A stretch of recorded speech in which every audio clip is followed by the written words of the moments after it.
বিসমিল্লাহির রহমানির রহিম। নীলা active blog থেকে আপনাদেরকে জানাচ্ছি স্বাগতম। হাই ভিউয়ার্স, তো আজকে আমাদের এই ব্লগটি হচ্ছে ঢাকা রাজধানী নিয়ে। তো আগামী এই পবিত্র ঈদ উল ফিতর উপলক্ষে ঢাকা শহরের অধিকাংশ লোকই আপনারা ভিডিওতে দেখছেন যে তারা একেবারে এই ইচ্ছে মতো তারা তাদের পরিবার নিয়ে তারা গ্রামের উদ্দেশ্যে নারীর টানে ঈদ করার জন্য ছুটে চলছে।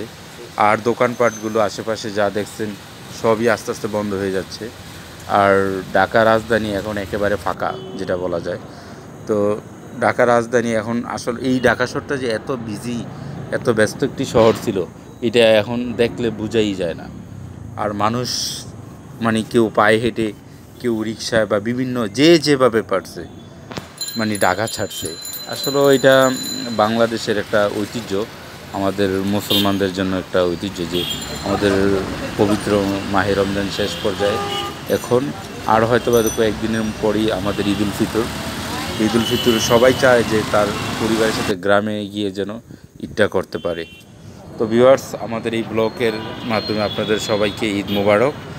আর মানুষ যে ঢাকা শহর আসলে ছাড়ছে, এই বিষয়টা আমার আজকের এই ব্লগে আপনাদেরকে দেখাচ্ছি। আল্লাহ হাফেজ।